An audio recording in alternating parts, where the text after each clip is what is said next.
en este nuevo curso de reconstrucción de accidentes de tránsito, modalidad virtual, que vamos a iniciar hoy 4 de diciembre del año 2018. Un cordial saludo y de antemano agradecimientos por confiar en nosotros, a nuestros hermanos de Ecuador. También vemos aquí registrados personal de Panamá, Instituto Nacional de Medicina Legal. También vemos a nuestros hermanos de la Universidad Distrital Francisco José Caldas, aquí en Bogotá, Colombia. Personas de la Ciudad de México, Costa Rica, nuestros hermanos costarricenses Gaudí y Moisés. Perú, Bolivia, Honduras y Nicaragua. Son todas las naciones que están participando en este curso. Bien, a todos ustedes les enviamos un paquete instalador de un software que fue HFX, este software que está acá. Este software les debió llegar a ustedes en un comprimido. Lo que tenían que hacer era, obviamente, descomprimir el paquete, un paquete que decía H abril 26 de abril, con una guía de instalación como esta. La instalación es muy sencilla, es muy fácil. Lo único que deben tener en cuenta es que cuando él les pida una licencia o un Double, ustedes le dicen que no. Es lo único a tener en cuenta. Sin embargo, la idea es que todos arranquemos con el software. Está un poco lento mi equipo. Este fue la guía de instalación que les envié a ustedes. ¿De acuerdo? Y acá está la licencia. Amigos, ahora vamos a instalar HFX en nuestras computadoras. Le vamos a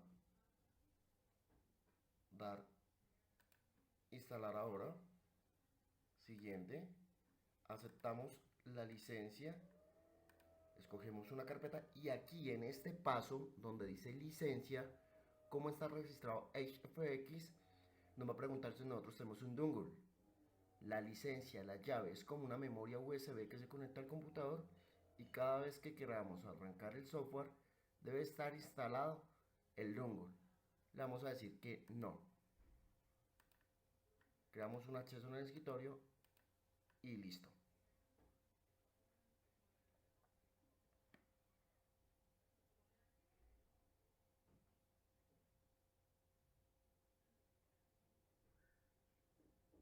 Terminado el proceso, le damos finalizar. En algunas ocasiones, no siempre, en algunas ocasiones él pide reparar.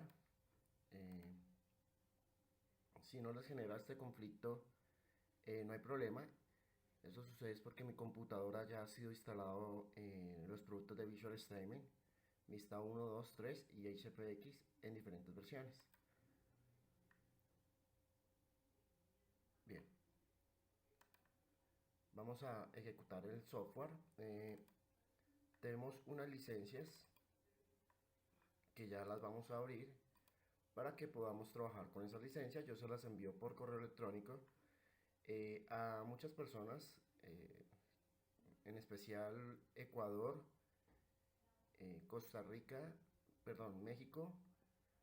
Se les envió una guía de instalación, creo que es esta, donde hay un password para que ustedes puedan ejecutar el software.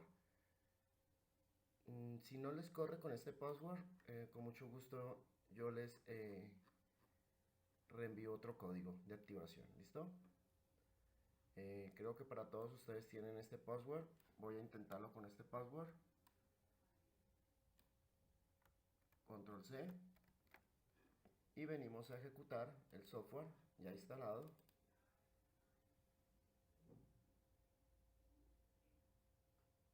Nos va a pedir una activación. Le decimos manual activación. Instalamos la clave y le decimos activar. Bien. Quedó activo el software en versión 6.1.5.2. Es la versión que les enviamos a ustedes para que podamos tener un entrenamiento. Tenemos el panel principal. Vamos a decir métrico en sus unidades y continuar. voy a cerrar el software para que vean un truco que hay con la licencia. Vuelvo y abro el software y me va a decir que ya el software no está activo. Venimos aquí a activación manual y en la licencia cambiamos el 2 por el 1 y continuamos.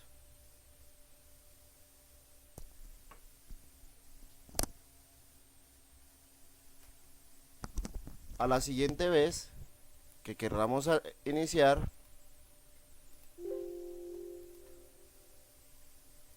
arrancamos el software, pero no con el 1, sino con el 2. Ahora bien, entrando ya en materia, algunos de ustedes de pronto, más que todo el personal de Ecuador, esta ponencia fue hecha para ellos. eh,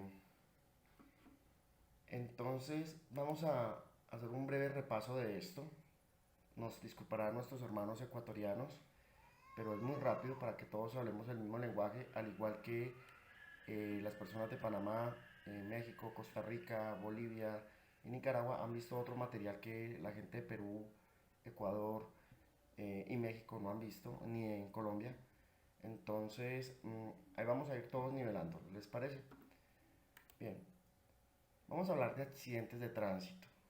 Bueno, independiente de cada país, yo creo que esto aplica para cualquier parte del mundo, ¿no? Y en Colombia pasa algo muy importante y es que se cree que una reconstrucción de accidentes, y lo llaman así, reconstrucción de accidente de tránsito. Vale, esta palabra reconstrucción es muy fuerte, es muy potente. Reconstrucción de accidente de tránsito, miremosla acá. Y le dicen reconstrucción a tomar dos, tres fotos del lugar de los hechos y eso, cuando las toman, a verificar, a tomar un croquis que en un gran porcentaje están mal hechos y hacer de una o despejar de una vez un modelo físico a partir de un croquis, en muchos casos solo el croquis. Eso pasa en Colombia, no sé en sus países. ¿De acuerdo? Entonces este tema reconstrucción, esta palabra reconstruir, es muy grande. Según el diccionario de la Real Academia, reconstruir es determinar un hecho o un evento que ha sucedido definiendo sus variables. Y en un accidente de tránsito, ¿qué variables vamos a encontrar? Claro, un accidente de tránsito no impera en solo despejar una o varias ecuaciones físicas en poder determinar la dinámica de los hechos. Eso es simplemente la valoración físico-matemática del caso, ¿cierto?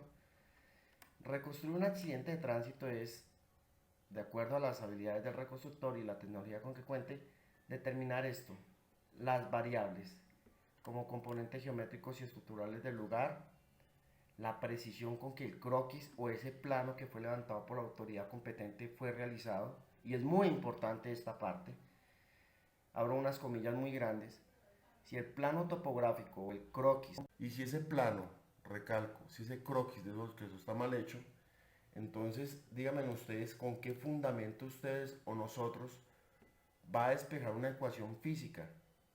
Si las ecuaciones y los modelos físicos dependen en gran porcentaje de los croquis o los planos hechos por la autoridad competente. Ahora, retomando, ¿qué otras variables podemos encontrar en un accidente de tránsito? La condición climática, la condición de iluminación, ya sea natural, artificial, y cuando hablo de artificial podemos hablar de la incidencia de luz de las luminarias o los postes de alumbrado público, o inclusive los mismos sistemas de iluminación vehicular. No es lo mismo una farola halógeno que una tusteno, no es lo mismo. Y en la misma medida no es lo mismo su longitud de onda. Entonces hay que verificar, hay que validar, hay que despejar la variable de iluminación vehicular cuando se necesite. Y esta parte de verificar la verificación métrica y matemática de los croquis de accidente de tránsito, ya sea hechos por la autoridad competente, no es solo revisar si están bien tomadas las medidas, ¿no? Es revisar si vinieron los crudos. Los crudos son toda esa información bruta, cruda, sin postprocesar que se toma en campo. Por ejemplo, una hoja de papel donde se tiene un esquema gráfico, un matacho, pues un mamarracho. Los metadatos. Si se descargó de un equipo electrónico, llámese estación total, un GPS, un navegador, lo que sea, cualquier equipo, hay que descargar los metadatos, como esos ficheros que almacena el equipo. Obviamente, el certificado de calibración de los equipos, cámaras, cuando estamos hablando de drones, entre otros. Y eso es despejar todas estas variables y muchas más en fin de determinar variables. Variables como la capacidad visual que tenía un conductor, los protocolos de necropsia o médico-legales, o las epicrisis o las anamnesis de los hospitales, un diagnóstico de automotores, un análisis consciente de las condiciones hidráulicas del pavimento y de la vía como tal o la banca vehicular,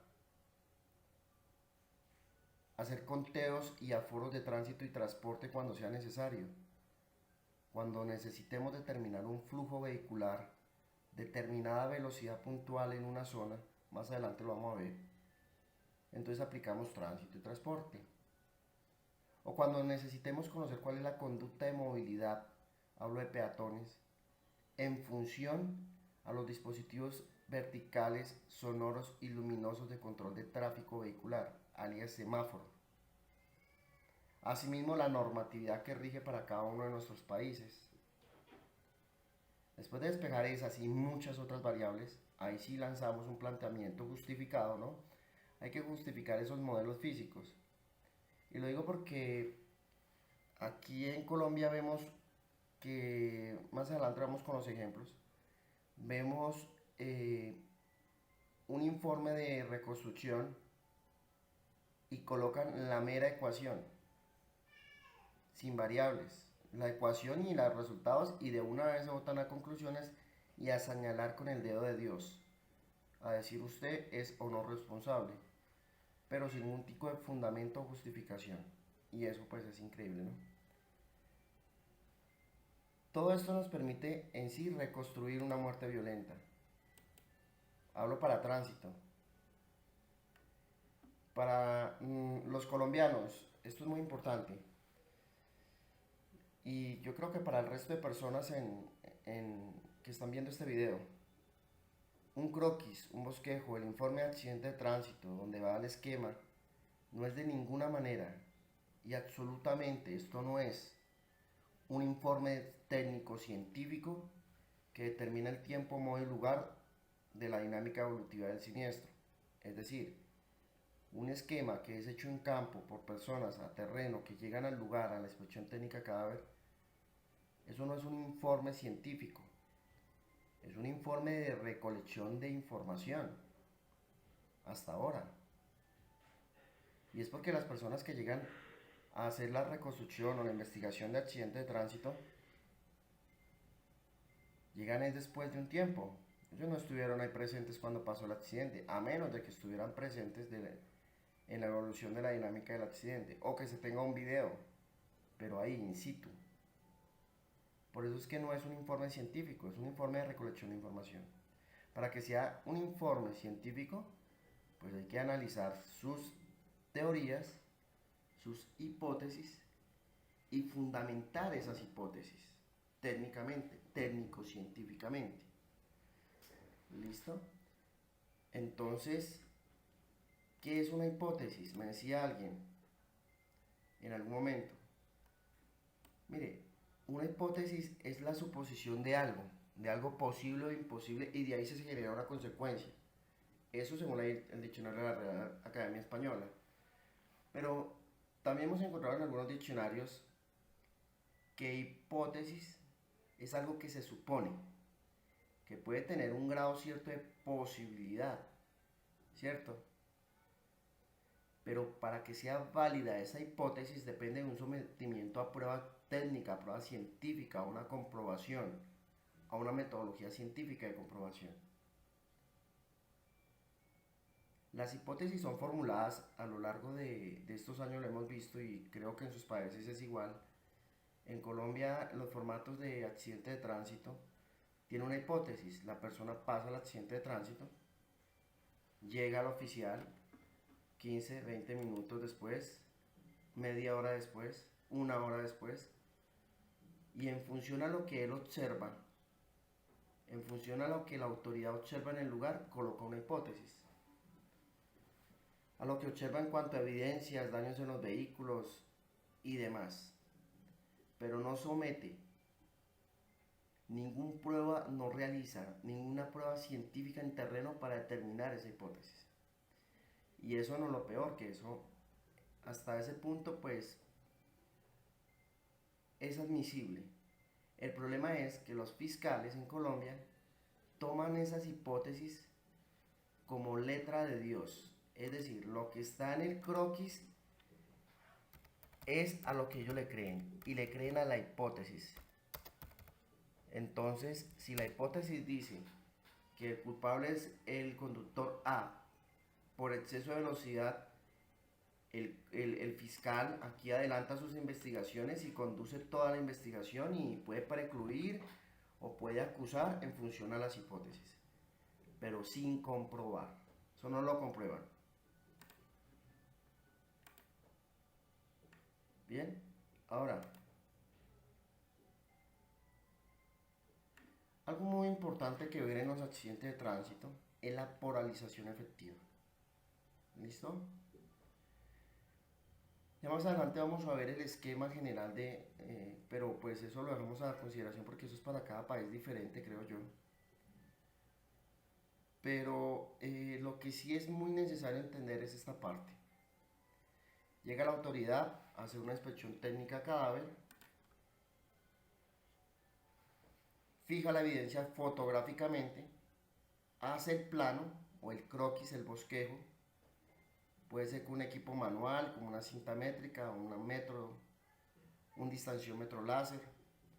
Puede utilizar una brújula y un distanciómetro láser también para hacer otro método que es triangulación, radiación. O utiliza una estación total. O utiliza un GPS, un hyper de doble frecuencia. En fin. Llegan y hacen todos los informes y de aquí, de este acto, en este lugar donde están estos oficiales, sale la hipótesis de inmediato, sin verificar nada, ¿no? Recalco. Y esa verificación se pasa por alto, completamente por alto, este proceso que es la polarización efectiva. 1. La polarización efectiva, si bien es cierto, es un factor psicógeno y es difícil de demostrar, es un elemento que se debe considerar en la investigación y reconstrucción de muertes violentas, en este caso accidentes de tránsito. Cuando una persona puede ir muy concentrada o cuando una persona va completamente distraída. Ahora, esto es un repaso para todos nosotros, para todos ustedes. Vamos a ver esta pequeña parte de tipos de accidente de tránsito. Recordemos que lo esencial en este curso es aprender a operar el software o los dos software que vamos a aprender a operar y algunas otras técnicas. Pero es necesario tener algo de fundamento, de teoría, para el desarrollo del curso. Ahora, miremos esto. Aquí en Colombia se dice que un accidente de tránsito es un evento necesariamente que tiene que ver origen en su vida. Pues eso no es cierto. No necesariamente tiene que tener origen en la vía para que sea un accidente de tránsito, porque hay casos atípicos donde interviene por lo menos un vehículo en movimiento, eso es completamente cierto, pero puede que sea el vehículo estático también.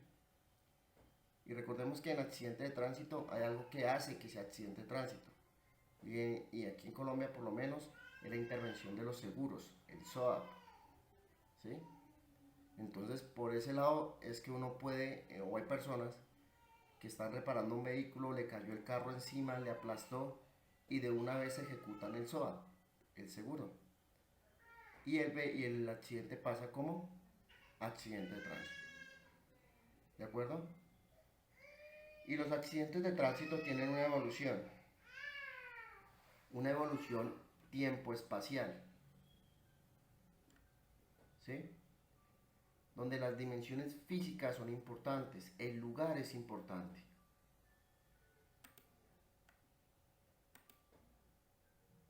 Ahora, como les decía, esto ya lo fue observado en Ecuador, simplemente. El resto de países no lo han visto, esto mis hermanos ecuatorianos me disculparán mientras nos nivelamos. Como les recalqué, luego veremos un material que ya fue expuesto en Centroamérica y otra parte de Sudamérica. Bien, colisión. Cuando un vehículo en movimiento impacta contra un objeto y se proyecta contra alguien o contra algo. Eso es una colisión. ¿Sí? Las colisiones son difíciles de atender, pero arrojan mucha información. Hay que ser muy objetivos en el proceso de medición de los daños. Hay que medir muy bien los daños. ¿Por qué razón? Porque si el croquis del accidente de tránsito, si el bosquejo, el plano hecho por la autoridad competente, no arroja una buena calidad métrica, pues acudimos a los daños. Y con estos daños, con sus profundidades y con sus deformaciones, podemos calcular la velocidad de impacto en función a ecuaciones de energía. ¿De acuerdo? Principio de conservación de energía, ¿no? Física. Y también es muy importante en colisiones tener muy en cuenta la posición o localización de rastros o demás vestigios que quedan resultado del impacto. Fragmentos de pasta, del panorámico, vidrios, unidades de luces y obviamente la posición del cuerpo o cuerpos. ¿Qué más es importante analizar en una colisión? Bueno, el objeto colisionado, ¿sí? En este caso, digamos que fuese un árbol o en este caso un talud, pues hay que tener muy en cuenta la altura de impacto, la profundidad del impacto y el ángulo de impacto. Pues porque con ello vamos a poder determinar las trayectorias o los vectores de desplazamiento en el sendero preimpacto, es decir, cuál fue la posible trayectoria que llevaba determinado rodante antes del impacto o la colisión propiamente dicho.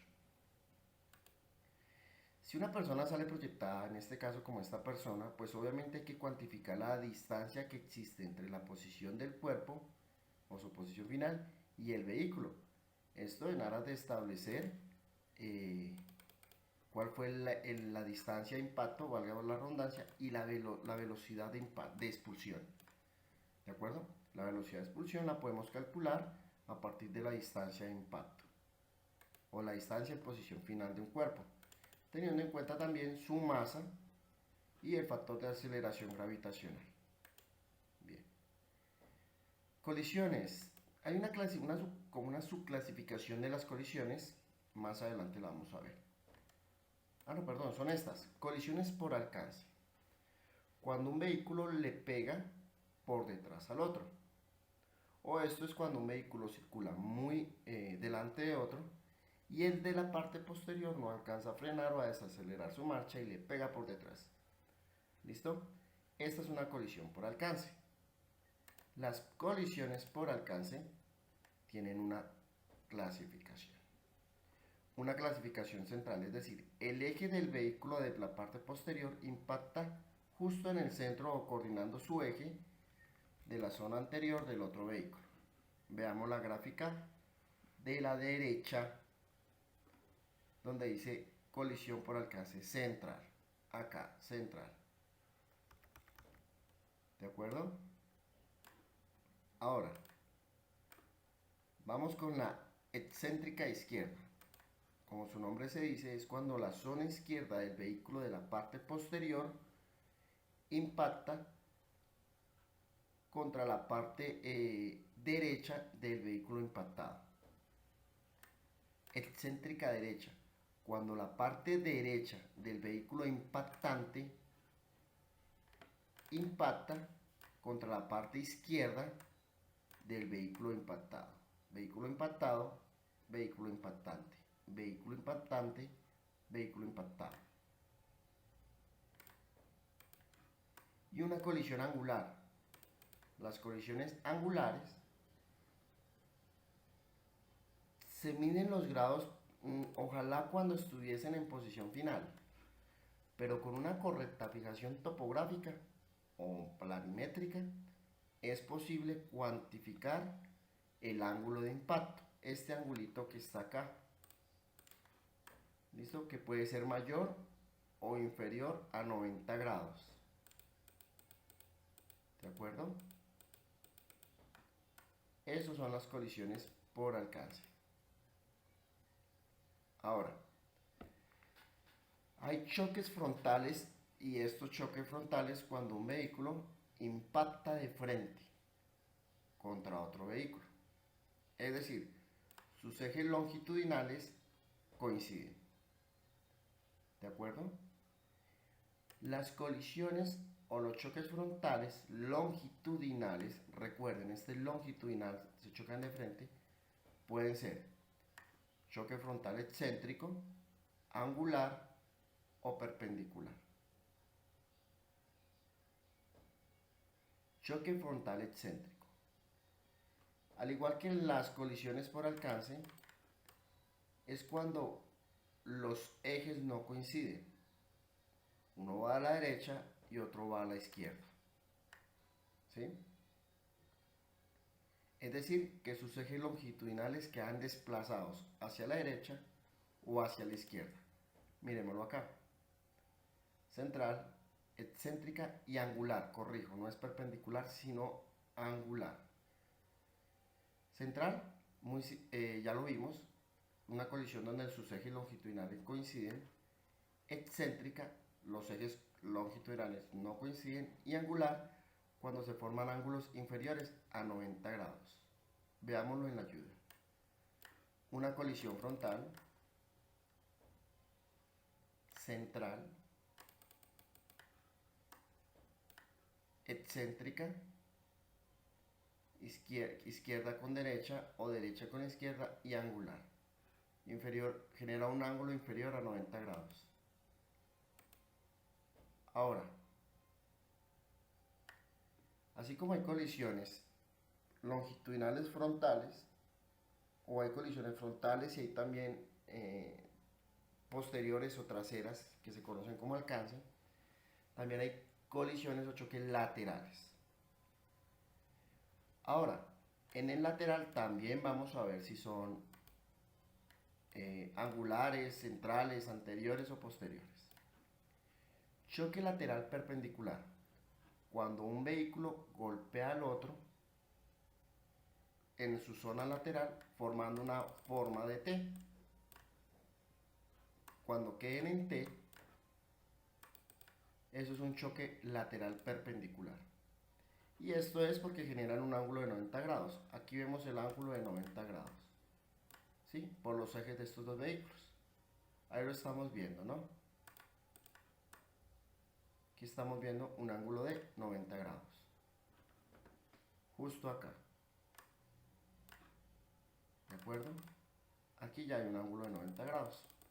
Quedaron completamente rectos esos dos vehículos. Ahora, las colisiones laterales pueden ser anteriores, centrales y posteriores. Ya las vamos a ver.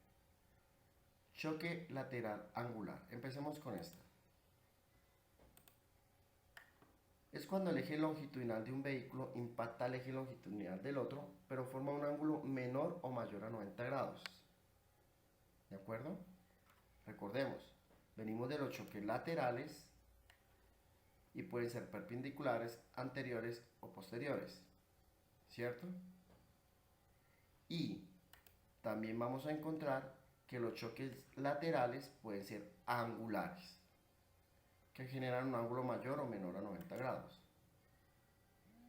Y esas colisiones se conocen como colisiones oblicuas. ¿De acuerdo? Ahora,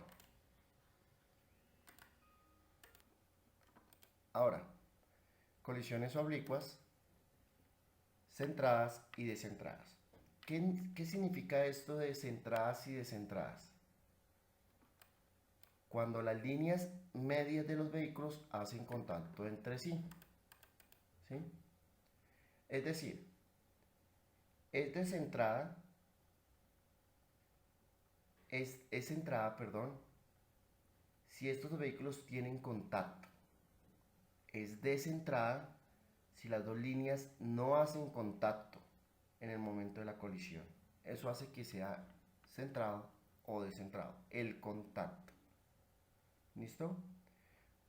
Las colisiones oblicuas, si las angulares son las que forman un ángulo a 90 grados, las oblicuas son las que no forman ángulos a 90 grados. Estas colisiones son las que forman ángulos inferiores o superiores a 90 grados. Para que sea una colisión angular lateral, tiene que darse el fenómeno de que el vehículo quede formando la forma de T. Esa es una colisión angular lateral. Ahora, es una colisión angular lateral central. Las colisiones laterales o pueden ser centrales, anteriores, donde el eje de la línea media de este vehículo que impacta está en la zona anterior del vehículo azul. ¿Sí? O la posterior, donde la zona anterior del vehículo amarillo golpea la parte posterior, la parte lateral posterior de este vehículo. Ahora, colisiones angulares, centradas y descentradas. Centradas cuando estos vehículos entran en contacto o tienen un contacto, ¿sí?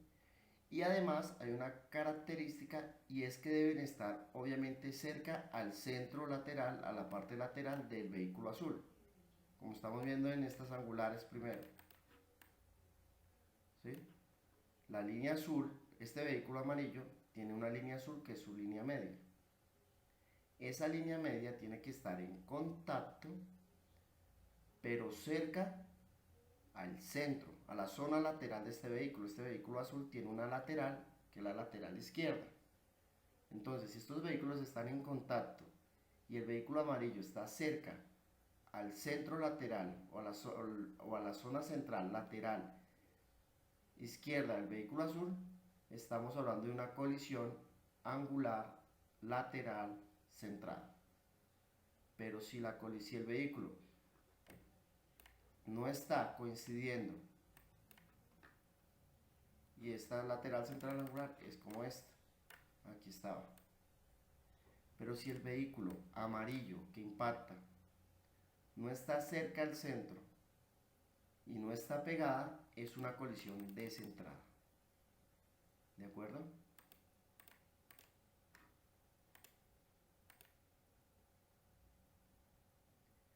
Colisión con motos o bicicletas, pues es un fenómeno muy frecuente en países en los que el índice de compra y uso de las motocicletas ha aumentado, dado los bajos precios y la comercialización de este mismo vehículo, y también a la falta de normatividad que controle este tipo de vehículos, las facilidades de compra y de pago del mismo. Aquí en Colombia está la Ley 769 del 2002, que regula toda la normatividad en cuanto a vehículos y peatones, así también como semovientes o vehículos de tracción animal. Las motocicletas, como tal, tienen una serie de obligaciones y requisitos. En Colombia no los cumplen. Cumplen algunos obligatorios, y eso es porque les colocan comparendos, multas, que es el uso del casco, el uso de un chaleco como lo común. Pero los motociclistas en Colombia, es increíble el índice de homicidios y accidentes de tránsito ocasionados por motociclistas. Los motociclistas en Colombia deberían por obligación. Vemos todas estas gráficas que estamos viendo y la mayoría son de Colombia. Obviamente, pues porque estoy aquí por Google Colombia. Los vehículos motociclistas deberían, por obligación, miremos esta gráfica, circular a 1 metro máximo de la orilla. Miren este carro blanco que está acá detrás de este oficial. Por ahí es donde debería circular la motocicleta, en ciertas zonas del país, en perímetros urbanos, ciudades. En los rurales sí deben utilizar su carril. Pero los motociclistas no hacen caso. Ellos circulan en las ciudades por la mitad de las vías, por la mitad de los carros, haciendo zigzag. Y eso genera un alto índice de accidentalidad. ¿Sí? Hay muchísimas normas en el país, pero no se cumplen. ¿De acuerdo? Y eso es para que lo revisen en sus diferentes países. Son difíciles de analizar, son casos difíciles de procesar. Todo está en revisar muy bien la posición final del vehículo, motocicleta o bicicleta y las huellas que deja. Eso deja unas huellas que llaman unas huellas de arrastre metálico que más adelante vamos a ver. Rozamientos. Es el choque o fricción entre las estructuras metálicas de los vehículos. ¿Sí? Es una fricción lateral. ¿De acuerdo? Bueno, claro que esto ya no es un rozamiento, esto ya es una destrucción del vehículo en la parte anterior. Pero los vehículos cuando se rozan, lo que está haciendo con el vehículo de aquí de Copetran contra este vehículo de Santo Domingo, es que se están rozando. Ese roce, él se conoce como rozamiento. ¿Listo? Los rozamientos pueden ser positivos o negativos. Rozamiento positivo es cuando los dos vehículos vienen en sentido opuesto y se chocan o se rozan. Y el roce negativo es cuando los vehículos van en el mismo sentido. Miremos la ayuda. Roce negativo cuando van en el mismo sentido, roce positivo cuando van en sentido contrario. ¿Cierto? ¿Qué dejan los roces? Los roces dejan una serie de daños estructurales que se llaman hendiduras, rayones y microrrayones. Más adelante lo vamos a ver. Y es muy necesario analizar los rayones porque de acuerdo a su forma podemos establecer qué vehículo venía de atrás hacia adelante o quién venía con mayor fuerza o quién pegó a quién. Eso se puede hacer, pero tiene que hacerse con muy buen análisis de estructuras vehiculares. ¿Listo? Entonces, positivo cuando van en sentido opuesto, negativo cuando van en el mismo sentido. Ahora, choque contra objeto fijo. Cuando hablamos de un choque contra objeto fijo es cuando un vehículo en movimiento colisiona bruscamente con su zona anterior, ¿sí? O puede ser lateral o posterior contra un objeto. Las colisiones con objetos fijos son importantes de analizar la altura de los impactos vehiculares y las profundidades, porque eso nos permite conocer la dinámica de velocidad de impacto. Venimos con algo que llaman atropellamientos o atropellos. Se da entre un vehículo y un peatón, un vehículo en movimiento. No necesariamente tiene que ser un vehículo automotor. Me refiero a un bus, un vehículo, un automóvil, un camión, una motocicleta. También puede ser un vehículo de tracción humana o tracción animal. Tracción humana, como las bicicletas.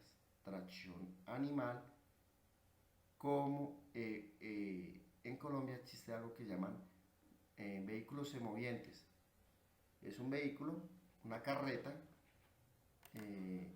jalada por un caballito,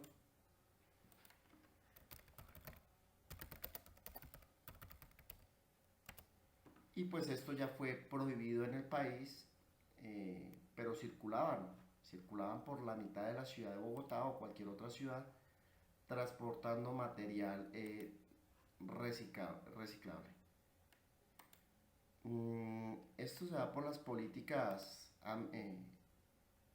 de protección animal y también ambiental, porque estos animalitos van por cualquier lado haciendo sus necesidades. No había un control sanitario en absoluto por ellos, y obviamente cabe resaltar el maltrato que se les ocasionaba a estos animales.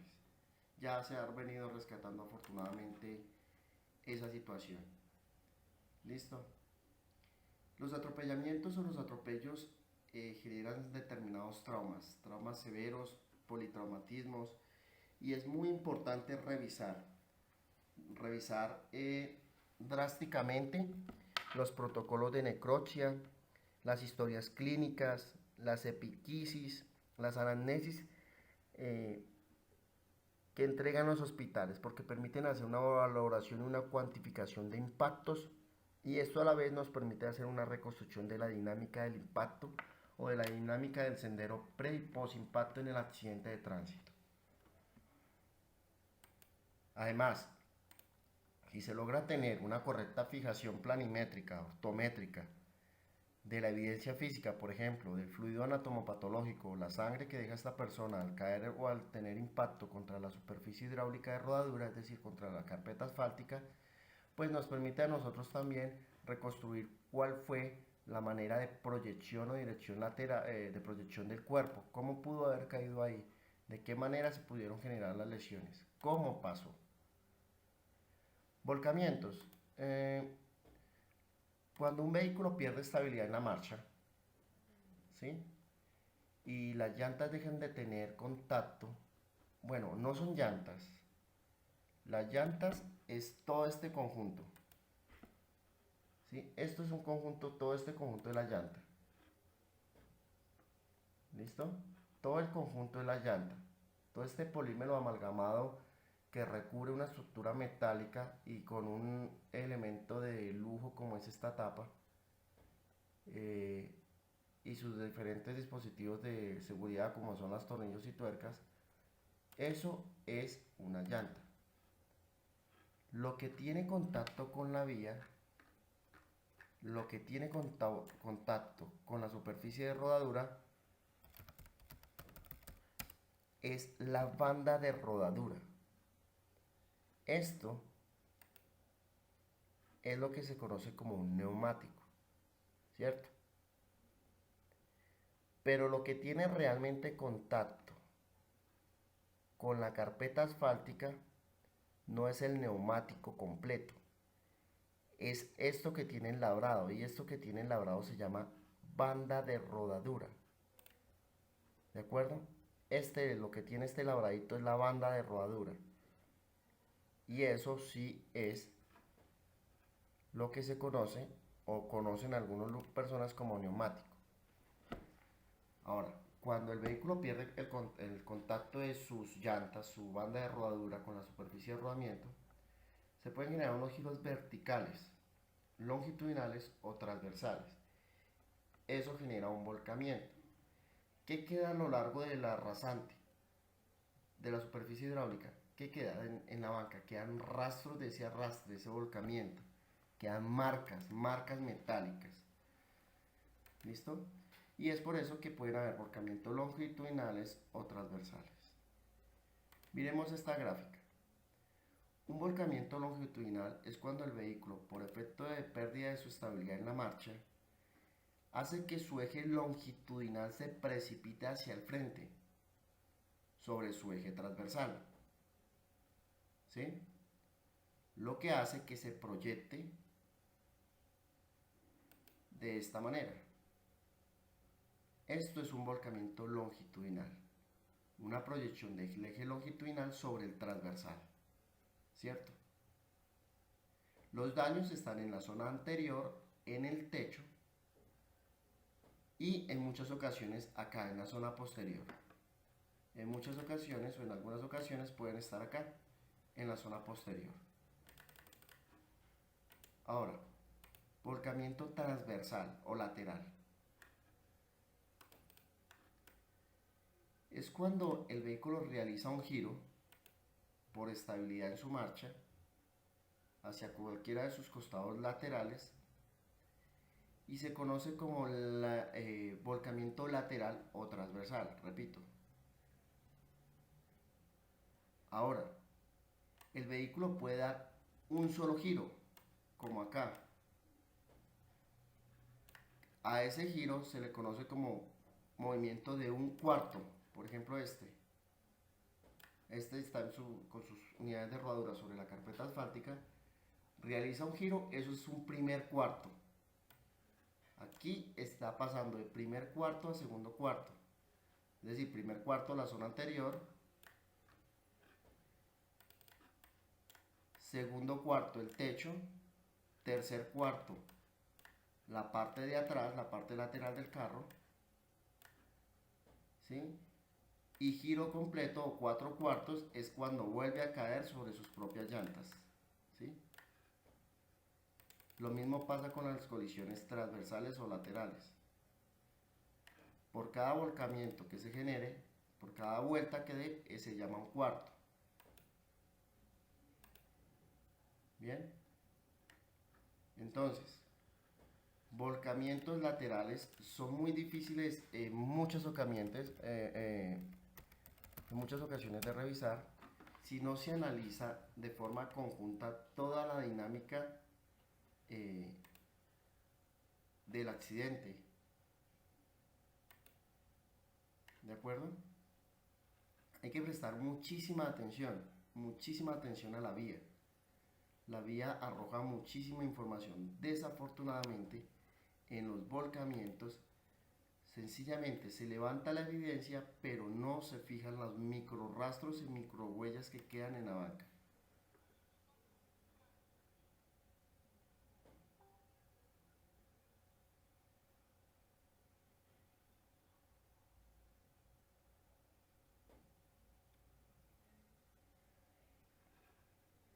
Volcamientos, hay unas formas de analizar los volcamientos como tal y realmente desde que haya una muy buena prospección ocular de los vehículos y de las vías, se puede despejar cuántas vueltas dio, cuántos giros dio el vehículo, ¿listo? Entonces es importante revisarlo, pero hay que revisar muy bien la vía y los daños que tienen en la parte lateral de los vehículos, porque ellos coinciden con las deformaciones que hay en la carpeta asfáltica. Y a partir de eso es que uno define cuántas vueltas, cuántos giros dio el vehículo. ¿De acuerdo? Es muy usual los volcamientos laterales, como en este caso, ese vehículo excedió la velocidad de diseño de esa curva y por su masa, y obviamente esa curva tiene un diseño de velocidad, y el vehículo al sobrepasar ese diseño, o los vehículos, porque no es uno, se generan este tipo de accidentes. Habría que realizarse un levantamiento topográfico de esa curva y revisar cuál es el diseño de ese peralte, la velocidad de esos vehículos, Un mal diseño de la vía, por lo cual se pueden estar presentando esos accidentes de tránsito. Vehículos, los dos, vienen rodando y quedaron sobre su costado lateral izquierdo. Eso es un volcamiento lateral o transversal de un cuarto. Bien. Y ninguno paró a auxiliarlo, que es lo peor.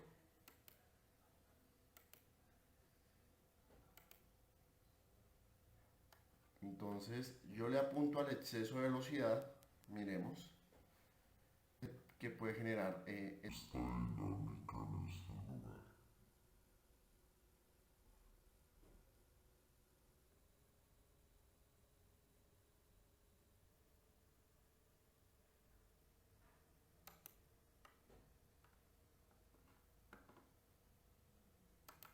bien. Ahora, caídas de ocupante. Son muy usuales en transporte público, son muy usuales. Perdón, Nos adelantamos acá. Las caídas de ocupante. Cuando una persona que está dentro de un vehículo, ya sea estático o dinámico, es decir, en reposo o movimiento, se proyecta hacia el piso, hacia el suelo, perdón. ¿Listo? Y en ocasión a esto se golpea, tiene lesiones o pierde la vida. Es muy importante determinar la distancia en la que queda la persona respecto al vehículo, uno, la altura de la cual cayó la persona, la edad de la persona, la masa de la persona y el lugar en donde cae la persona. ¿De acuerdo? Es muy importante determinar estas variables básicas, ¿no? Ahora, todos los accidentes de tránsito tienen una serie de daños.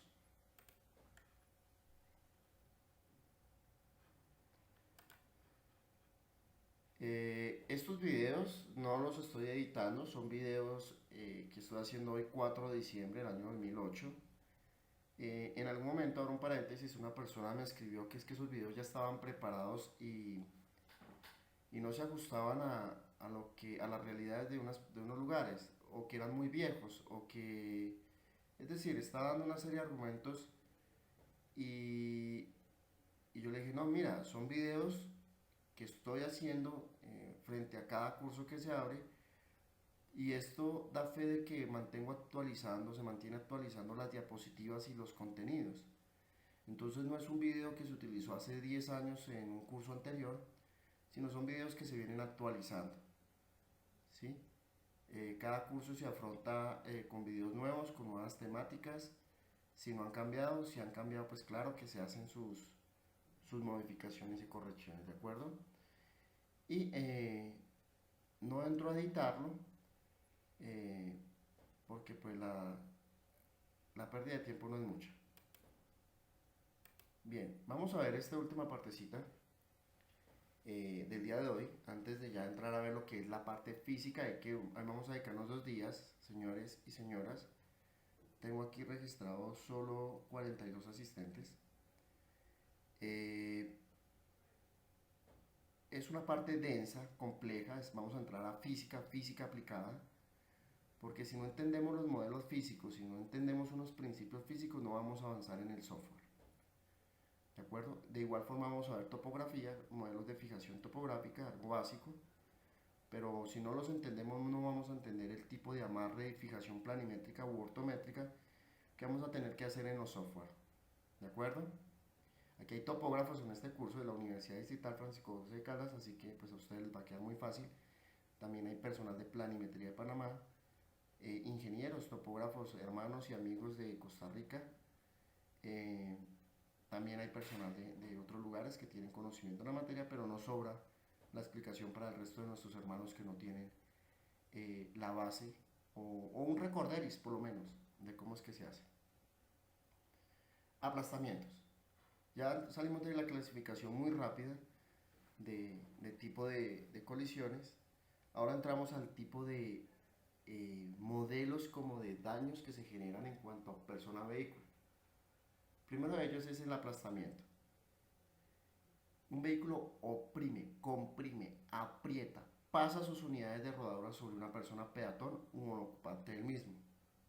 Eso es un aplastamiento, pero tiene que haber un requisito: aplastarlo, que por efecto de sus unidades, del peso, de la masa del vehículo, genere una lesión de compresión, lo aplaste. Eso es un aplastamiento, ¿sí?